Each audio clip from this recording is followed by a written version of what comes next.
नमस्कार दोस्तों, Hemant LP channel में आपका बहुत-बहुत स्वागत है। दोस्तों, यह सीरीज प्योर प्योर सीटेट के प्रीवियस ईयर क्वेश्चन पर आधारित है।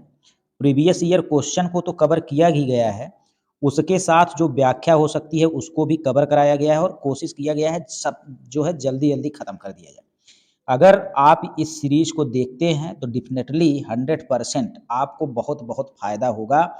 आपके एसएसटी में जो 60 नंबर आते हैं, उसमें आपको मैक्सिमम क्वेश्चन मिल जाएँगे। तो दोस्तों चलिए शुरू करते हैं। सबसे पहला प्रश्न जो आपका यहाँ पे है, वह है ध्रुव तारा उत्तरी तारे को कहते हैं। ध्रुव तारा किसे कहते हैं? उत्तरीय तारे को कहते हैं। दोस्तों, वायुमंडल की ऊपरी सीमा पर प्रति इकाई क्षेत्रफल पर प्राप्त होने वाले जो सौर विकिरण होते हैं, उन्हें हम सौर स्थिरांक कहते हैं। आपको याद रखना है, सोलर कांस्टेंट हम किसे कहते हैं? तो जो वायुमंडल की ऊपरी सीमा पर प्रति इकाई क्षेत्रफल पर सौर विकिरण प्राप्त होता है, उसे हम सौर स्थिरांक कहते हैं। अगला है टूटते तारे को हम उल्का कहते हैं। अगला क्वेश्चन है, उपग्रहों से प्राप्त चित्रों के आधार पर पृथ्वी का 3D निरूपण दिखाया जाता है। इन पारस्परिक मानचित्रों की किताब से तुलना विद्यार्थियों को भूदृश्य को समझने में मदद करता है। यानी दोस्तों, जो उपग्रहों के माध्यम से आपको ज़मीन पर यहाँ पर 3D चित्र दिखाए जाते हैं, उसका बस एक ही उद्देश्य होता है कि विद्यार्थियों को भूदृश्य को समझने में मदद मिले। जैसे चंद्रमा का चित्र दिखाया जा रहा था, तो चंद्रमा पर कैसी भूमि है, उसके दृश्य को समझने में मदद मिलती है। इसके बाद अगला क्वेश्चन है, सौर मंडल का सबसे छोटा ग्रह जो है, वह कौन है? बुध है। अगर आपसे पूछ लेगा सौर मंडल का सबसे बड़ा ग्रह कौन है, तो आप बता देंगे बृहस्पति। बृहस्पति सबसे बड़ा ग्रह है, उसके बाद दूसरे नंबर पे शनि आता है, फिर यूरेनस आता है और फिर नेपच्यून आता है। और ये चारों के चारों जो उधर वाले जो ग्रह हैं, ये चारों के चारों गैसीय ग्रह हैं, इसको आप याद रखेंगे।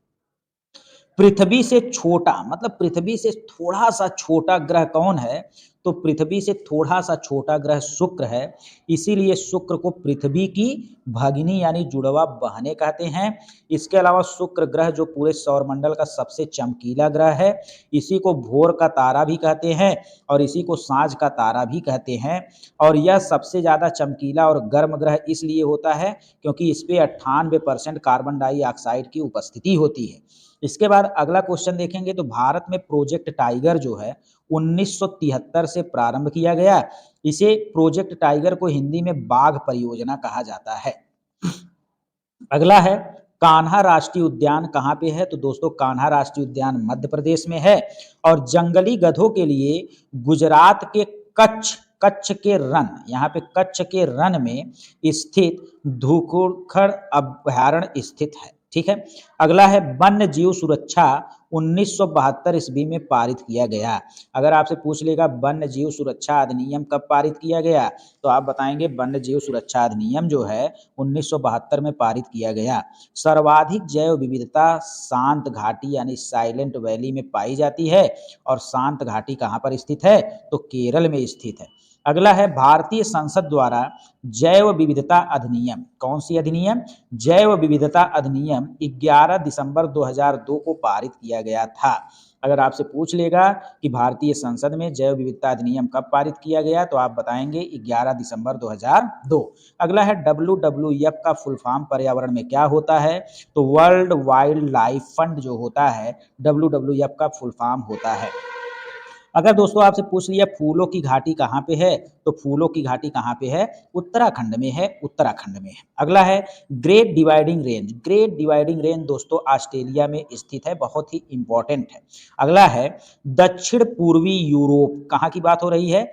दक्षिण पूर्वी यूरोप। ऐसे देखेंगे दक्षिण हो गया, ये पूर्वी हो गया, यानी यहाँ पे दक्षिण पूर्वी यूरोप शीतोष्ण कटिबंधी घास के मैदान को स्टेपीज कहते हैं। यानी यूरेशिया या यूरोप में जो स्टेपीज घास है वो यूरोप में है। इस प्रकार की घास यूरेशिया में पाई जाती है। यानी जो स्टेपीज घास है वो यूरोप, अब यहाँ पे यूरोप वाले इस भाग में पाई जाती है, इधर एशिया भी है, दोनों मिल जाएंगे तो यूरेशिया हो जाएगा। यानी यूरोप और एशिया यानी यूरेशिया में पाई जाती है कौन सी घास? कौन सी घास? स्टेपीज। अगला है मैंग्रोव।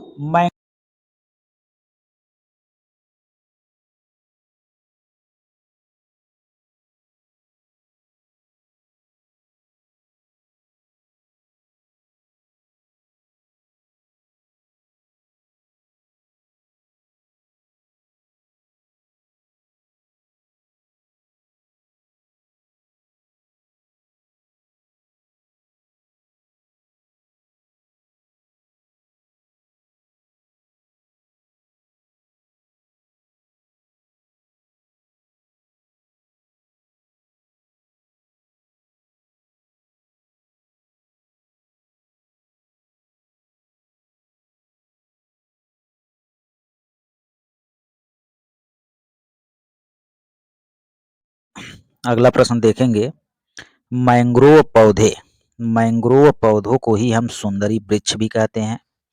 कहाँ पे पाया जाता है? तो पश्चिम बंगाल में पाया जाता है, पश्चिम बंगाल के सुंदरबन में। अगर आपसे पूछ लेगा कि मैंग्रोव पौधे यानी सुंदरी वृक्ष कहाँ पे पाए जाते हैं, तो आप बताएंगे पश्चिम बंगाल के सुंदरबन में। अगला प्रश्न है, दुधवा राष्ट्रीय उद्यान कहाँ पे है? यूपी के लखीमपुर खीरी में स्थित है। यह यूपी का सबसे बड़ा एवं सबसे ज्यादा समृद्ध जैव विविधता वाला क्षेत्र है। मोस्ट इंपॉर्टेंट क्वेश्चन, सारे के सारे क्वेश्चन आपके सीटेट में, चाहे ईबीएस में आए हैं, पीआरटी में, और चाहे जूनियर में आए, सब क्वेश्चन आए हैं। जैव विविधता का अनुभव देने के लिए विद्यार्थियों को पक्षी अभ्यारण्य में अवलोकन के लिए ले जाना चाहिए। यानी अगर मान लीजिए जैसे गौरैया खत्म होती चली जा रही है, अब बच्चे को समझा उतना नहीं सकते जितना बच्चे को पक्षी अभ्यारण्य में डायरेक्ट ले जाकर अवलोकन करवा के उनको उसका एक्सपीरियंस दें। ठीक है। अगला है, घाना नेशनल पार्क राजस्थान में स्थित है, जो घाना पक्षी बिहार के नाम से भी जाना जाता है। अगला है, जिम कॉर्बेट राष्ट्रीय उद्यान जो है, ये भारत का सबसे पुराना या सबसे पहला राष्ट्रीय उद्यान है। इसका प्राचीन नाम हेली राष्ट्रीय उद्यान था और इसका निर्माण 1936 में हुआ था, जो उत्तराखंड में स्थित है और यह बाघ संरक्षण से संबंधित है। अगला क्वेश्चन है, गिर राष्ट्रीय उद्यान, गिर राष्ट्रीय उद्यान गुजरात में स्थित है, जो एशियाई शेर के लिए प्रसिद्ध है। अगला पॉइंट देखेंगे, रणथंभौर, यहाँ पे था है, रणथंभौर व सरिस्का राजस्थान में स्थित है। अगर आपसे पूछेगा रणथंभौर और सरिस्का राष्ट्रीय उद्यान कहाँ पे है, तो राजस्थान में स्थित है। अगला पॉइंट है, वाल्मीकि पार्क कहाँ पे है, तो बिहार में है, ये भी बाघ संरक्षण के लिए प्रसिद्ध है। इसके बाद अगला देखेंगे तो बुक्सा पार्क जो है पश्चिम बंगाल में, दक्षग्राम अभ्यारण्य जम्मू कश्मीर में है, जो हंगुल मृग के लिए प्रसिद्ध है। तो आपसे पूछा है कि दक्षग्राम अभ्यारण्य किसके लिए प्रसिद्ध है, तो आप बताएंगे हंगुल मृग के लिए प्रसिद्ध है। ठीक है। अगला प्रश्न देखेंगे, विशेष क्षेत्रीय प्रजातियां, यानी जो किसी एक विशेष क्षेत्र में होने वाली प्रजातियां होती हैं, उन्हीं को विशेष क्षेत्रीय प्रजातियां कहते हैं। तो आपके ऑप्शन में था, वे प्रजातियां होती हैं जो एक क्षेत्र में, जो एक क्षेत्र में पाई जाने वाली प्रजातियां होती हैं। अगला है, दुर्लभ प्रजातियों में वे प्रजातियां होती हैं जो असामान्य या कभी कभी दिखते हैं। बहुत इंपॉर्टेंट क्वेश्चन है, सीटेट में आया है कि भैया दुर्लभ प्रजाति किसे कहते हैं, तो वे प्रजातियां जो असामान्य रूप से कभी कभी दिखते हैं, जैसे हिमालयन भालू। ठीक है। जहां एक जीव के साहचर्य से लाभ होता है और दूसरे को हानि होती है, ऐसे जीवों के संबंध को हम परजीविता कहते हैं। क्या कहते हैं? परजीविता, यानी पैरासाइट। अगला क्वेश्चन है, बांधवगढ़, बांधवगढ़ राष्ट्रीय उद्यान मध्य प्रदेश में स्थित है, जो भारत का दूसरा राष्ट्रीय उद्यान है। यानी पहला राष्ट्रीय उद्यान जिम कॉर्बेट था, तो दूसरा राष्ट्रीय उद्यान कौन है? बांधवगढ़ है। ठीक है। काजीरंगा राष्ट्रीय उद्यान, मोस्ट इंपॉर्टेंट, काजीरंगा राष्ट्रीय उद्यान जो है असम में है, जो एक सींग वाले गैंडे के लिए प्रसिद्ध है। अगला क्वेश्चन है, लाल आंकड़े की पुस्तक, इसी को अगर अंग्रेजी में कहना चाहेंगे तो रेड डाटा बुक में लुप्त प्राय पौधे और जानवर को दर्ज किए जाते हैं गुलाबी पेज पर। तो लुप्त प्राय का मतलब जो एकदम संकटग्रस्त हैं, लुप्त होने के कगार पे हैं। ठीक है। कार्बन डेटिंग द्वारा प्राचीन स्थलों में मौजूद हड्डी या अन्य सामग्री के आयु का मापन किया जाता है। तो देखिए, कार्बन डेटिंग जो होती है वो हड्डी हुआ, जिसे आप जीवाश्म भी कह सकते हैं, या अन्य सामग्री जो आज जीवित हैं।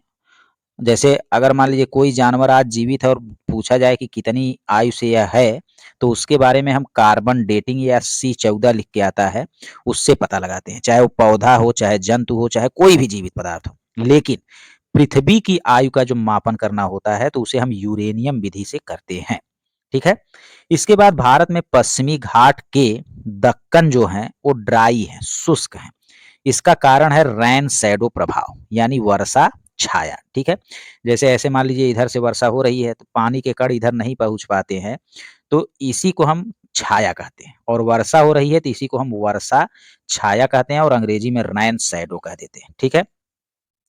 कोटोपैक्सी एक जागृत ज्वालामुखी है, जो इक्वाडोर यानी दक्षिण अमेरिका में, इक्वाडोर यानी जो किस महाद्वीप का देश है, दक्षिण अमेरिका में एंडीज पर्वत पर स्थित है। तो आपके सीटेट में पूछा है कोटापैक्सी कहाँ पर स्थित है, तो आप बता देंगे एंडीज पर्वत पर। अगर पूछेगा कहाँ है, तो आप बता देंगे इक्वाडोर में या दक्षिण अमेरिका में। ठीक है।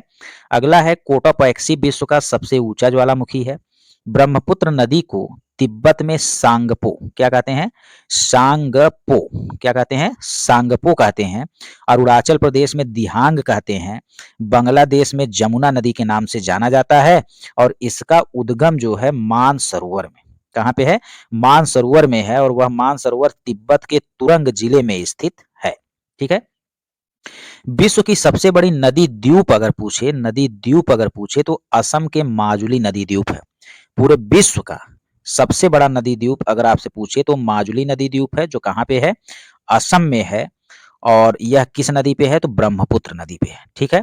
अगला है उमानंदा नदी द्वीप। उमानंदा नदी द्वीप भी ब्रह्मपुत्र नदी पर स्थित है, जो विश्व की सबसे छोटी नदी द्वीप। अगर पूछेगा विश्व की सबसे छोटी नदी द्वीप कौन है, तो आप बता देंगे उमानंदा नदी द्वीप विश्व की सबसे छोटी नदी द्वीप है, जो कहाँ पे स्थित है, तो ये भी असम में ही है और ये भी ब्रह्मपुत्र नदी पर ही स्थित है। अगला है गंगा नदी जो है यूपी के बिजनौर जिले से यूपी में क्या करती है, उत्तर प्रदेश में प्रवेश करती है।